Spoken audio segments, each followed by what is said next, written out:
Sports fans, Coach Nick here, and since it's Saturday, it can only mean one thing. That's right, Friday Night Lights, the way only B-Ball Breakdown can do it. I'll show you the key plays and break down how they happened. Let's focus on 3 games today, and the first was a nail-biter in Charlotte as visiting OKC took control early with the master CP3 controlling the game like a Jedi Knight. The second he sees PJ Washington bump down to the roll man, he's firing the pass to the open man in the corner, and whoa, what a finish we got from Dante Burton, folks.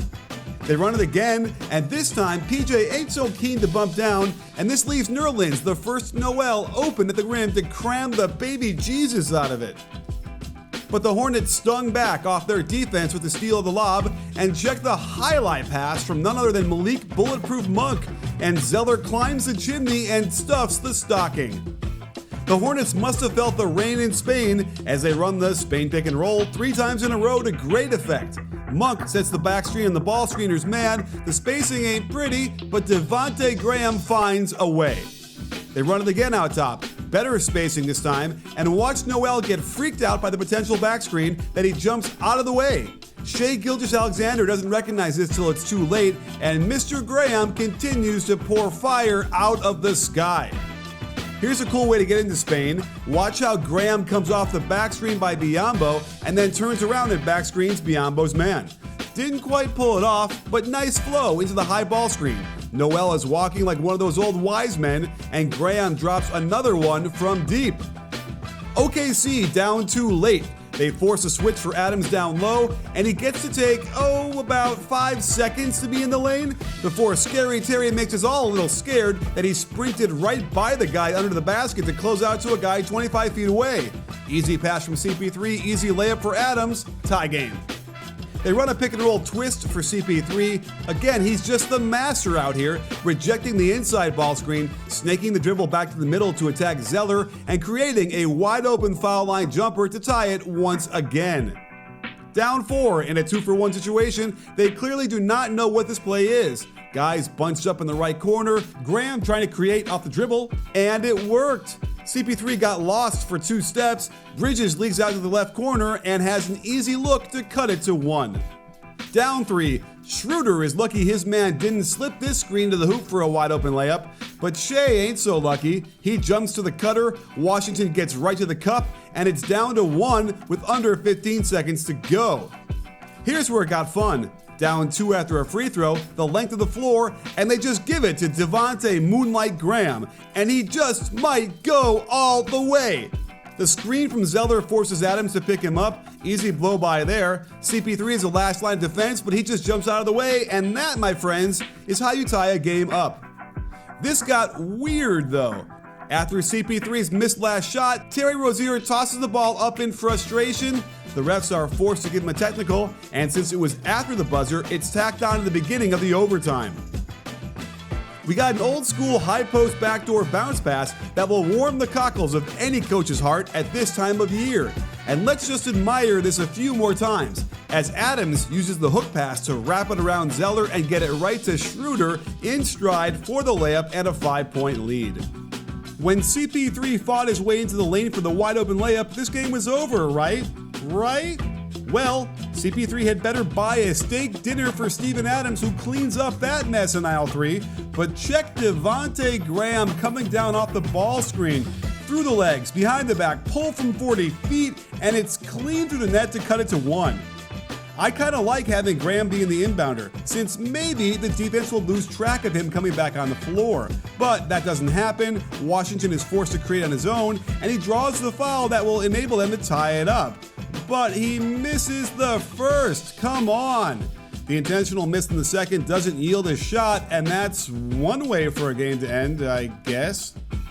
Let's take it to Orlando, where the Sixers came in with a 3-game winning streak, and we had a contest between who could sag off their point guard more, Markelle Fultz or Ben Simmons. Terrence Ross flies off the pin down by Vucevic. Harris trails okay, but can't get to the shot in time to bother him as Ross hits the midi.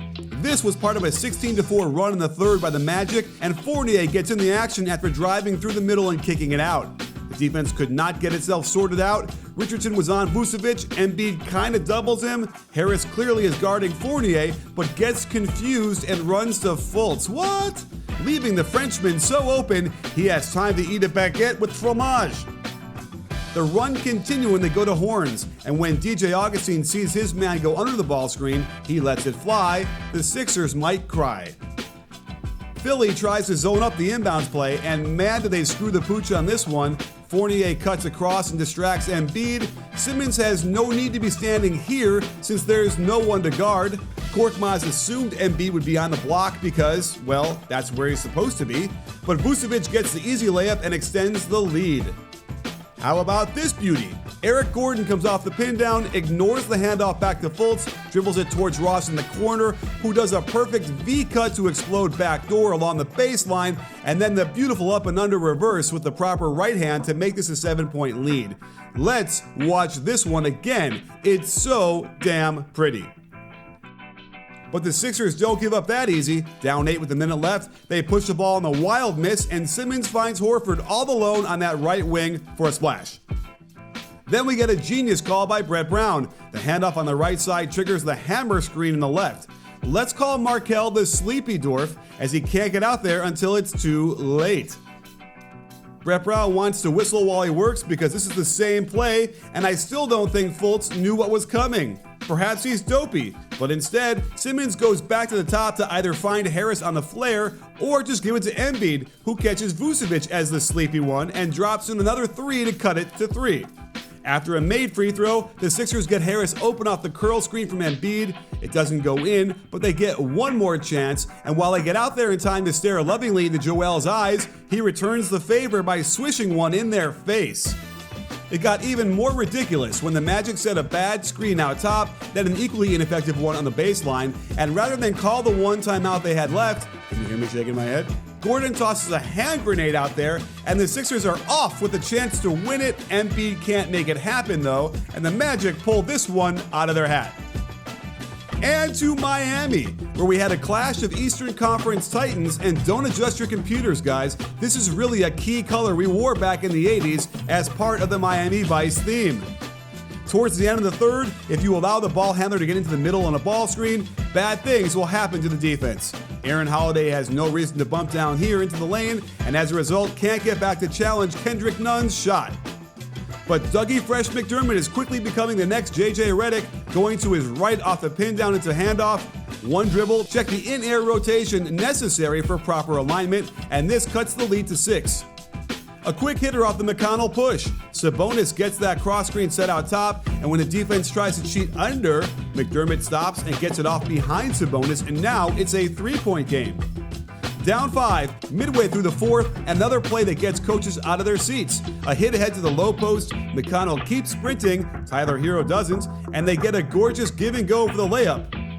And when Holiday forces Adebayo to stay home and contain, it gives Miles Turner just enough room for the top of the key triple and a 4-point lead. But the Heat battled back, and the Pacers were driving on rough terrain down 1 point until Jeremy Lamb takes matters into his own hands. The lefty drive and the quick release floater off 2 feet drifting, and the Pacers take the lead again.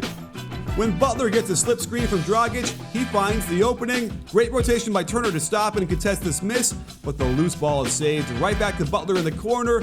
Robinson had a look but saw an even more open Nunn in the corner. He can't finish it, but the drive pulled Turner out of position, so Miami gets another offensive rebound. And we get Goran Dragic in the lane, 2-foot hop, lefty over Turner, and this becomes the game winner, folks, as Holiday misses McDermott getting open off the slip ball screen in favor of a spin move lefty floater under heavy pressure that doesn't go in. The clock expires, and that's the game and this video, sports fans. Don't miss each Saturday as we break down the highlights from the Friday night games. Like, comment, subscribe, and stay tuned for lots more coming up this week. After all, at B-Ball Breakdown, we're not a channel, we're a conversation. You in?